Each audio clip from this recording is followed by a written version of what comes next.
Depuis Bukavu, c'est Gisèle Niaba qui nous écrit. Merci mon Père. En suivant l'Évangile, on peut dire que Dieu permet que nous vivions tous en laissant le mal, démon à côté de nous.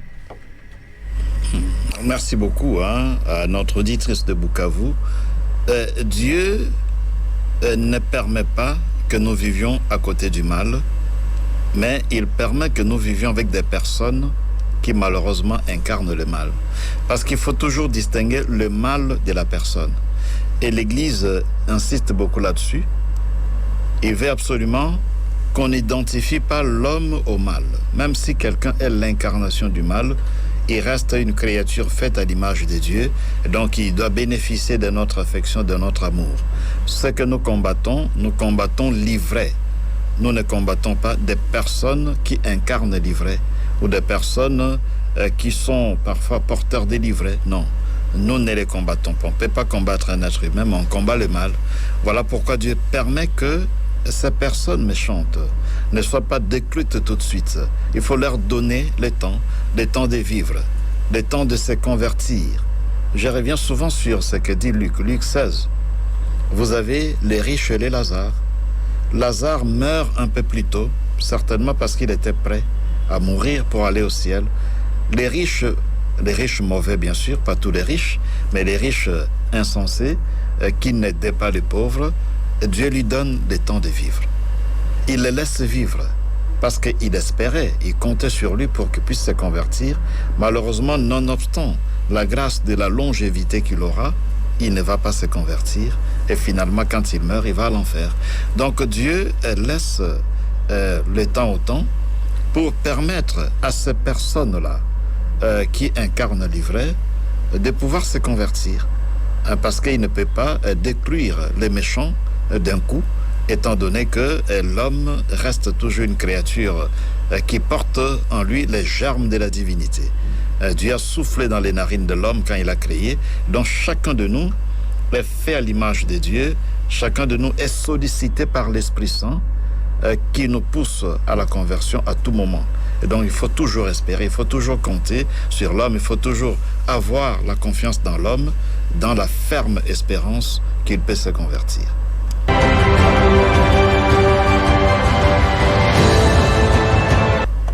On va recevoir un appel. Allô? Allô? Allô, bonjour maman Régine. Bonjour maman. Bonjour père Roger, bonjour maman Aimée, bon retour à maman Aimée. Bonjour.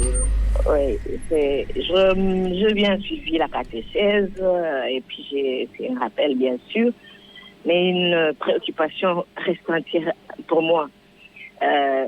Si on prend un champ où il y a l'ivraie, un champ de maïs, il y a la mauvaise herbe, j'imagine, c'est pas l'ivraie. Si on tente qu'on laisse l'ivraie pousser ensemble avec le bon grain, le bon grain finalement est fini par être étouffé en général.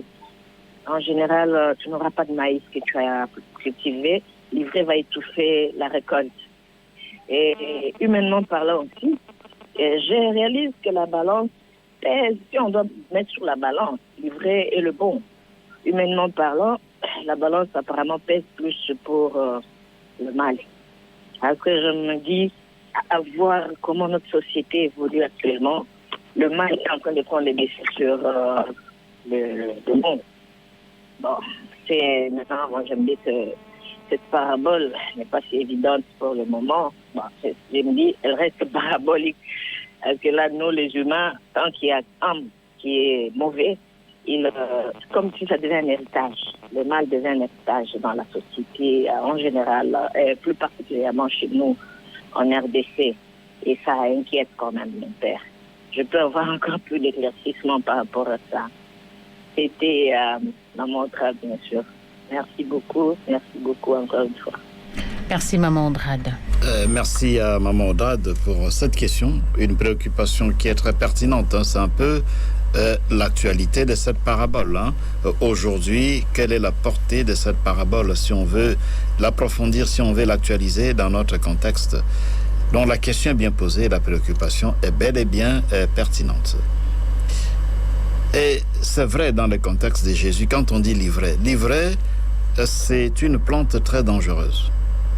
dans le contexte de Jésus, ils en avaient l'expérience, et ça peut effectivement, comme dit Maman Audrade, étouffer le blé.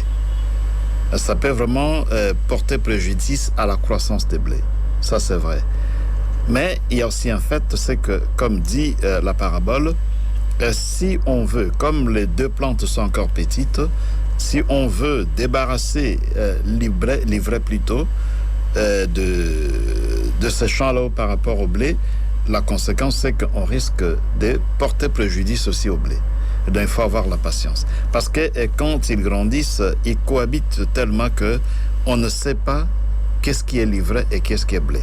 On peut confondre les deux choses et puis détruire et le blé et l'ivraie. Voilà pourquoi il dit qu'il faut patienter, il faut laisser pousser un peu. En fait, ça veut dire quoi? Ça veut dire que même dans notre contexte, le fait que le mal évolue à côté du bien, cohabite avec le bien, c'est toujours dangereux, c'est un risque énorme, parce que ça peut basculer dans l'un ou l'autre sens. Mais comme dit la troisième parabole, ça c'est important d'interpréter cette parabole dans les contextes de deux autres paraboles qui suivent, la parabole de la graine de moutarde et puis la parabole du levain dans la pâte. C'est important parce que en fait ça se soutient. Le blé aura le dessus sur l'ivraie, comme le levain va transformer la pâte. Et le levain est à la pâte, c'est que le blé est à ces champs-là où il y a l'ivraie et le blé. Donc Dieu compte sur chacun de nous. Nous comptons sur Dieu qui a toujours les derniers mots, et Dieu compte sur ses disciples, sur chacun de nous, sur ses enfants, pour que nous puissions lutter contre les mal. Pas lutter contre les personnes qui incarne le mal, mais lutter contre le mal qui est présent dans le monde ou à travers la vie de certaines personnes. Donc ça, c'est un défi qui nous est lancé à nous tous, parce que le risque est là. Maman Audrade a raison de le dire, le risque est énorme, ça peut basculer dans un sens ou dans un autre, mais Dieu compte sur nous, tout comme nous aussi nous comptons sur Dieu.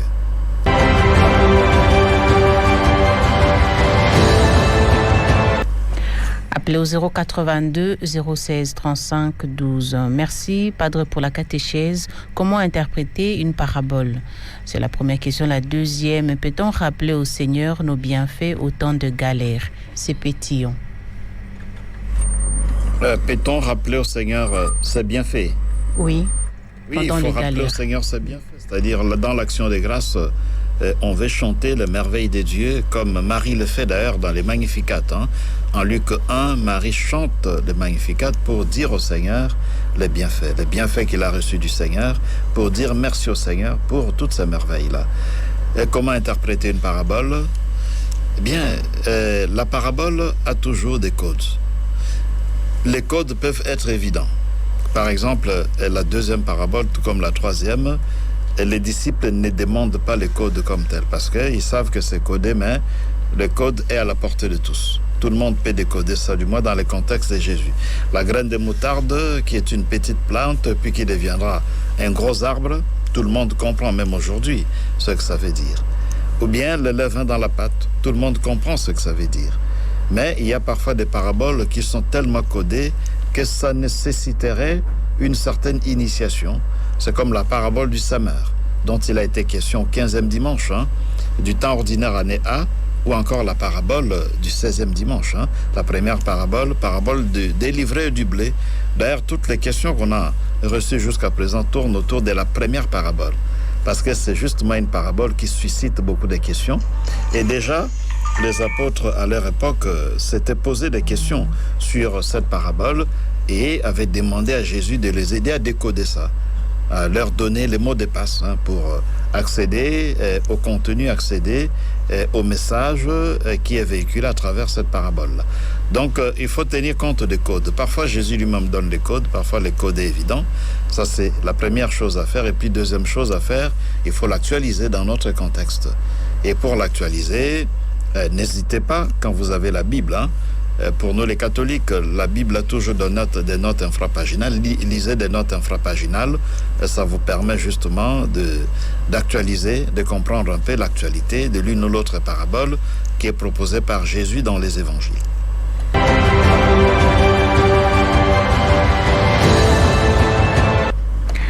On prend les 3 questions de Félicien Katumba. La première, pour la première lecture, quels sont les critères qui définissaient le livre canonique et deutérocanonique? Deuxième question, quel parallélisme entre Ben Sirac, le sage, et le livre de la sagesse? Et pour terminer, l'évangile de ce dimanche est-il complément du dimanche passé, mon père? Effectivement, l'évangile du 16e dimanche suit un peu celui du dimanche passé. C'est une série de paraboles. Et toutes les paraboles tournent autour d'un champ sémantique, les champs sémantiques agricoles, c'est-à-dire le vocabulaire employé relève du domaine de l'agriculture.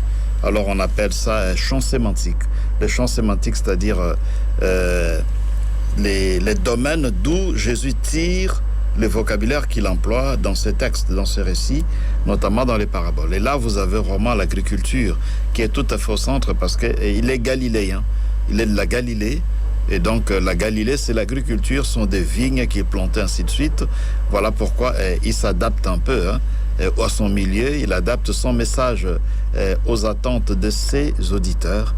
C'est ainsi que ces paraboles sont souvent des paraboles imagées, et les vocabulaires épuisés dans les domaines agricoles.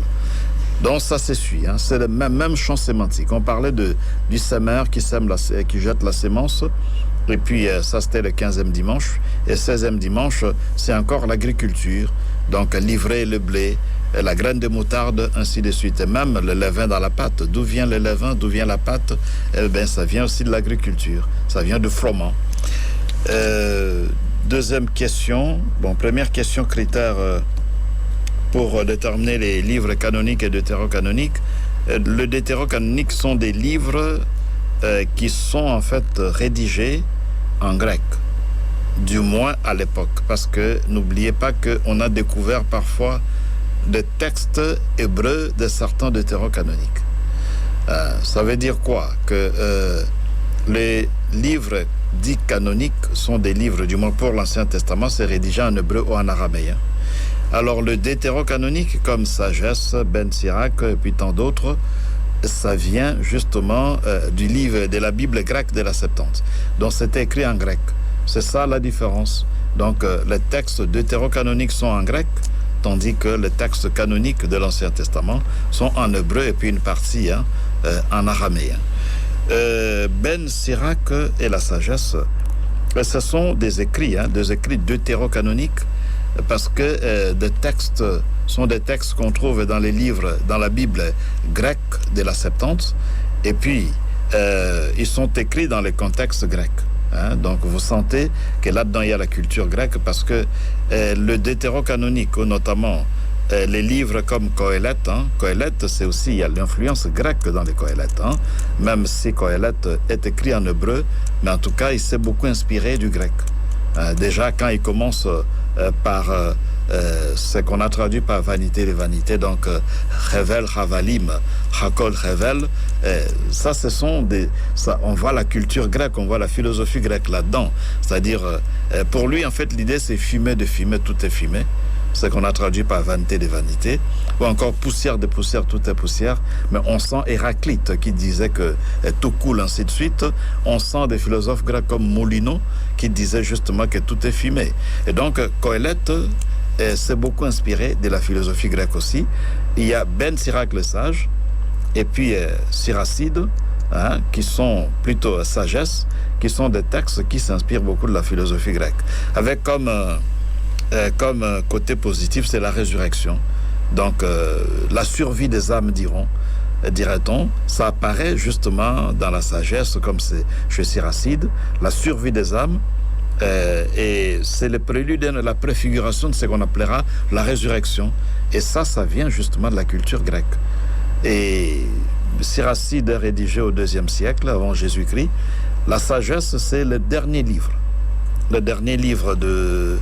de l'Ancien Testament, rédigé autour de l'an 30 avant Jésus-Christ. Donc voilà ce que je peux dire pour ces deux textes-là.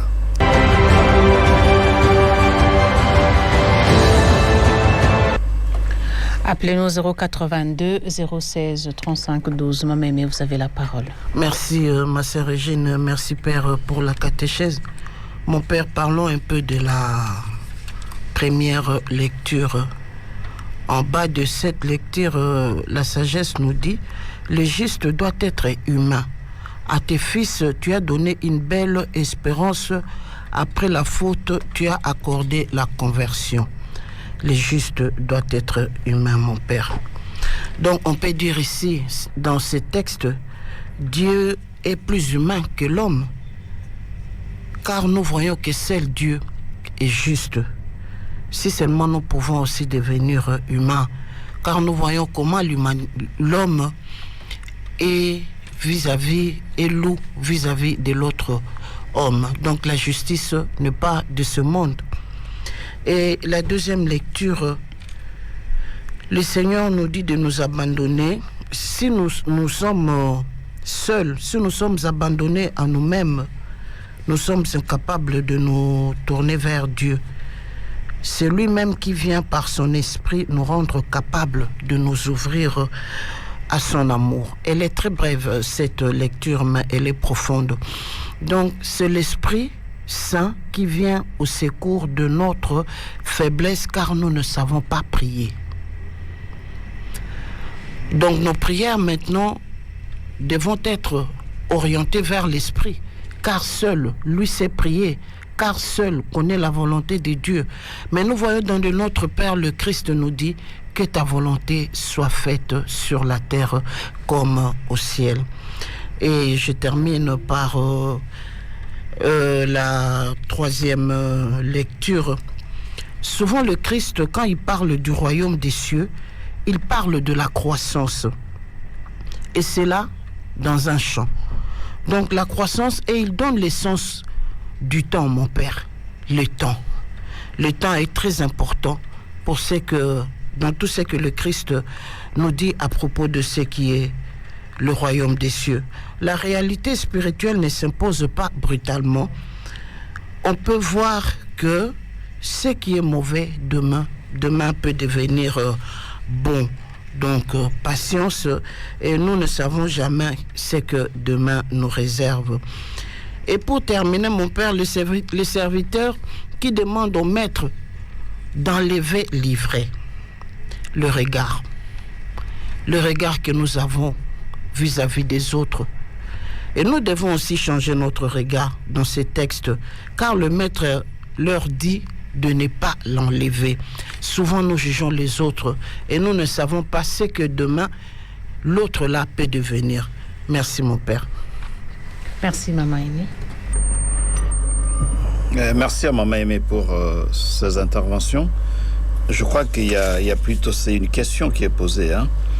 La deuxième et la troisième partie de son intervention, je considère ça comme des contributions, mais je dirais un mot sur tout ça. D'abord, le juste doit être humain. La première lecture, je ne l'ai pas commentée, mais en fait, la logique de ce texte est celle-ci.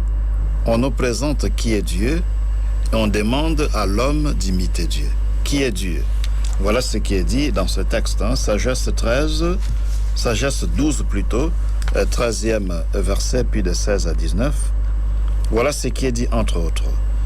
Voilà ce que Dieu fait. Tu montres ta force si l'on ne croit pas à la plénitude de ta puissance. Et ceux qui la bravent sciemment, tu les réprimes. Donc chez Dieu, il y a la justice, il y a une certaine rigueur. Mais toi qui disposes de la force, tu juges avec indulgence, tu nous gouvernes avec beaucoup de ménagement, car tu n'as qu'à vouloir pour exercer ta puissance. Ça veut dire que chez Dieu, il y a une certaine rigueur. Parce que Dieu veut aussi la discipline dans nos vies, mais il y a aussi beaucoup de tendresse. Donc cet équilibre-là, entre rigueur et tendresse, entre rigueur et amour, c'est de cela qu'il est question. Dans le Dieu, l'image de Dieu qui nous est présentée dans cet extrait de la sagesse, c'est un Dieu qui est quand même assez rigoureux. Et c'est comme ça, même dans nos familles, il faut une certaine rigueur parce que Dieu finit par punir à la fin de temps si on ne se convertit pas. Mais il n'est pas que rigueur, il est aussi amour. Donc comment trouver l'équilibre entre la rigueur et l'amour dans nos familles, entre la rigueur et la tendresse au boulot, là où vous aurez à gouverner les gens, ainsi de suite. Voilà pourquoi on conclut en disant, Dieu est comme cela. Il a trouvé l'équilibre entre rigueur et tendresse. Et donc, vous aussi, si vous voulez être juste, vous devez être un humain. Un humain, c'est ça. Un humain, c'est quelqu'un qui n'accepte pas le mal, qui ne tolère pas le mal, qui ne tolère pas tout ce qui s'oppose au bien, tout ce qui s'oppose à Dieu. Mais un humain, c'est aussi une personne aimable, une personne miséricordieuse, une personne qui est tendre. Donc, cet équilibre-là. Alors, la deuxième partie de l'intervention de Maman Aimée, c'est plutôt l'Esprit Saint, le rôle de l'Esprit Saint dans nos prières, c'est vrai. Galates le dit, Galates 4 le dit, Dieu a répandu son esprit dans nos cœurs pour que nous puissions crier à travers l'Esprit Saint. Nous crions Abba Père. Donc c'est l'Esprit Saint qui doit nous faire prier. C'est un peu cela. Et c'est ce que Paul dit dans la lettre aux Romains, Romains 8e de 26 à 27. C'est l'Esprit qui nous fait prier. Voilà pourquoi toute prière doit être précédée par l'invocation de l'Esprit. Il n'y a que l'Esprit qui peut nous aider à prier. Et dans Préparons Dimanche en Lingala, on disait que, en fait, l'Esprit essaye de préparer nos prières pour que nos prières soient conformes à ce que Dieu veut. Donc l'Esprit essaye de retoucher nos prières par ses inspirations. Il retouche nos prières pour que nos prières soient conformes à la volonté de Dieu. C'est ça le rôle que joue l'Esprit. Et nous disions que, faisons attention, dans l'Église catholique, la prière commence par le signe de la croix. Au nom du Père et du Fils et du Saint-Esprit, c'est très important, parce que dans toutes nos prières, les trois personnes divines sont en jeu. L'Esprit que nous invoquons en disant au nom du Père et du Fils et du Saint-Esprit nous aide à formuler des prières qui sont conformes à la volonté de Dieu. Parce que dans nos prières, nous cherchons la volonté de Dieu. Comme Jésus l'a dit dans Notre Père, et Maman Aimée l'a dit, que ta volonté soit faite. Et une fois l'Esprit accompli, une fois ce travail est accompli par l'Esprit Saint, le travail de faire de nos prières, des prières agréables à Dieu, eh bien c'est Jésus qui les reçoit pour le présenter au Père. Voilà pourquoi nous prions en disant au nom du Père et du Fils et du Saint-Esprit, parce que chaque personne de la Sainte Trinité a un rôle à jouer chaque fois que nous prions. Et la dernière partie de l'intervention de Maman Aimée, c'est vrai, le royaume des cieux est présenté souvent en termes de croissance. C'est vrai parce qu'à l'époque de Jésus, quand il parlait de ces royaumes, c'était une petite réalité. Aujourd'hui, les chrétiens, nous sommes plus de 2 milliards dans le monde. C'est beaucoup quand même. Et même si on voudrait qu'on soit plus que ça, il faut faire des efforts pour que les chrétiens soient de plus en plus nombreux. Mais à l'époque de Jésus, les chrétiens étaient minoritaires. On considérait d'ailleurs le christianisme comme étant un mouvement au sein du judaïsme, comme une tendance du judaïsme, un courant du judaïsme. Alors, dans ce contexte-là, il insiste beaucoup sur la croissance. Quand il dit la graine de moutarde, le royaume des cieux comme la graine de moutarde qu'on a sémée, ça deviendra grand. Une façon de dire aux disciples que aujourd'hui vous êtes peu, mais dans des siècles à venir, il y aura beaucoup de chrétiens. Et Jésus avait raison, parce qu'aujourd'hui nous sommes plus de 2 milliards, alors qu'à son époque, il y avait très peu de chrétiens. C'est vrai, la patience, donc toutes ces paraboles nous invitent à la patience. La parabole du blé et des livrets, il faut beaucoup de patience dans la vie. La patience se fonde sur l'espérance, et l'espérance est alimentée par la prière. La prière est à l'espérance, c'est que l'eau est à la plante. Donc la prière arrose l'espérance, et l'espérance entretient la patience. Et notre patience n'est patience que lorsqu'il y a l'espérance. L'espérance que se réalisera le projet de Dieu dans la vie de l'autre. Et donc j'espère que l'autre peut changer. Et donc je patiente parce que j'ai l'espérance que le projet de Dieu va se réaliser dans la vie de l'autre. Et le projet de Dieu est qu'il se convertisse et que moi aussi je me convertisse.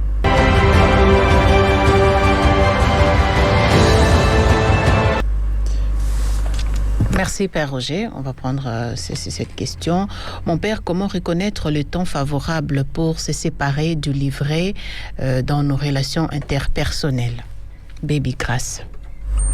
Il n'y a pas une mesure précise, hein. Ça dépend de l'expérience de chacun, et ça dépend aussi des intuitions de chaque personne. Il y en a qui se convertissent un peu vite, qui se détachent du mal un peu vite.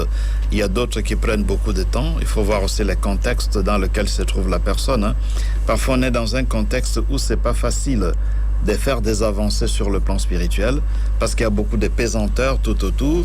Vous voulez faire un effort, mais il y a des pesanteurs dans le contexte où vous travaillez, où vous vivez, qui vous attirent vers le bas. Donc ça arrive. Chacun de nous est appelé à se convertir, mais le rythme est différent. Voilà pourquoi il faut être patient. Il y en a qui comprennent vite et puis qui évoluent un peu plus vite spirituellement. Il y a d'autres qui prennent un peu du temps, mais dans tous les cas, le projet de Dieu est que tout homme soit soumis à la volonté de Dieu.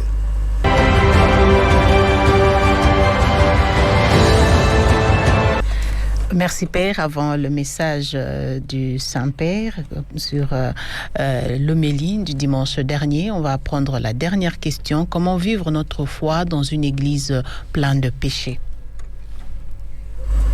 L'église n'est pas que pleine de péchés, hein. Il faut changer de regard. Tout à l'heure, Maman Aimée le disait, dans cette parabole des livrets et du blé, nous sommes invités à changer de regard sur nous-mêmes et sur les autres. Donc l'église n'est pas que pleine de péchés. Je ne sais pas de quelle église il parle, mais moi je réponds tenant compte de mon église, l'église catholique romaine, et l'église n'est pas que l'église des pécheurs, c'est aussi l'église des saints. Il y a des saints dans l'église. Il y a de très bonnes choses. Mais bon, nous sommes des humains, il y a aussi des choses regrettables qui doivent s'améliorer, mais il n'y a pas que ça. Et donc souvent, j'ai dit aux gens, ne soyons pas trop pessimistes, hein. Ne regardons pas seulement ce qui ne va pas. Il y a aussi beaucoup de choses qui marchent bien. Il ne faut pas oublier cela. Et donc, il faut absolument être équilibré dans la vie. Pour être objectif, il faut être équilibré. Ne voyons pas seulement le mal, mais aussi le bien. Il y a beaucoup de bien qui se fait dans l'Église catholique romaine. Il y a aussi, bien sûr, des choses regrettables qu'on devrait améliorer. Mais dans l'ensemble, en tout cas, l'Église est sur la bonne voie.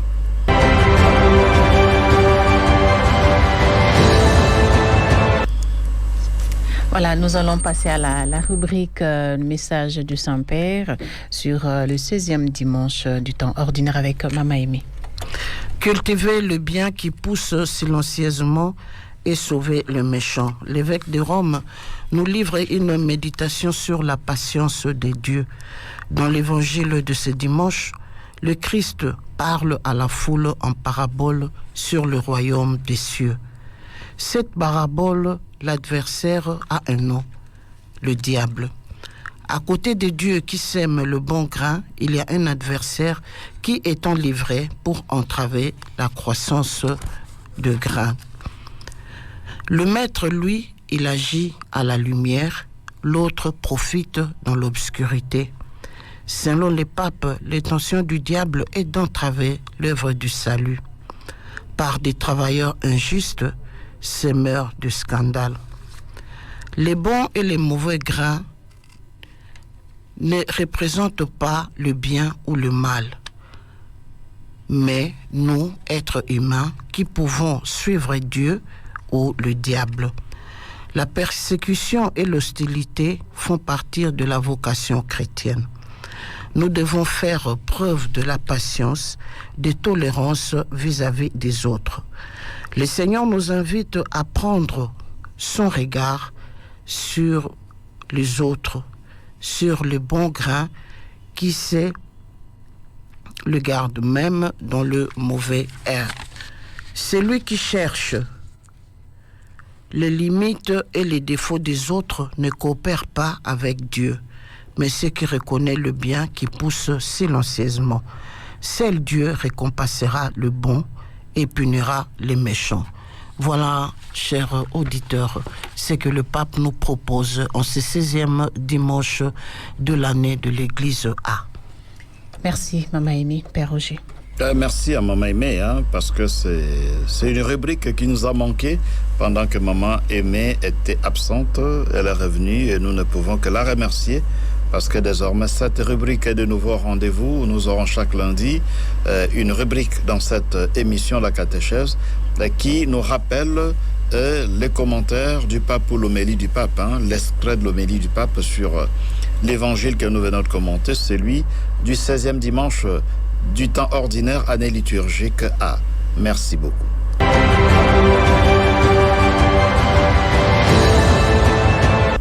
Un mot de la fin, Père Roger, pour terminer.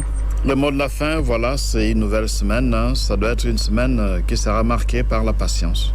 Je crois que s'il y a un mot qu'on peut reprendre à la fin de cette émission, c'est la patience. La patience de Dieu, qui doit être aussi notre propre patience. La patience à l'égard de nous-mêmes et la patience à l'égard des autres. La patience est très importante. Il y en a qui ont perdu la vie en 2 secondes parce qu'ils n'ont pas voulu attendre 2 minutes.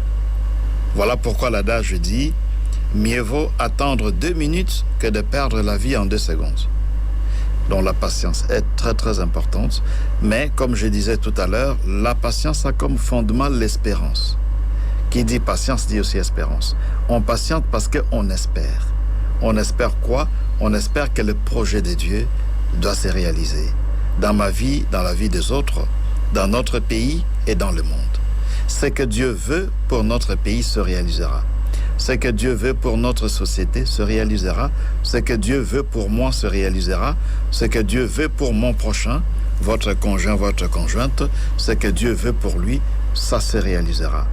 Voilà, c'est ça le fondement de notre patience. Mais entre-temps, il faut travailler. Il faut travailler parce que les 2 autres paraboles nous montrent en fait l'homme qui est à l'action. Si dans la première parabole, c'est Dieu qui est l'acteur, c'est Dieu qui a sémé le blé, c'est pas l'homme qui a sémé. Et puis les mauvais a sémé l'ivraie. Les disciples contemplent seulement. Au grand dam de leurs espoirs, ils se rendent compte que il y a l'ivraie qui s'en mêle. D'où vient l'ivraie? Alors ils posent la question au maître de la moisson. Mais dans la 2e parabole, eh bien, tout homme devient actif. Il faut s'aimer. S'aimer la graine de moutarde.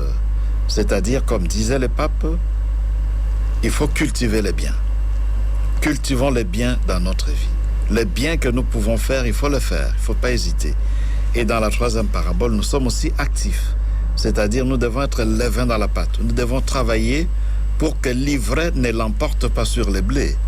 Nous devons être levain dans la pâte pour transformer la société positivement, pour que le mal n'aille pas le dessus sur les biens. Voilà.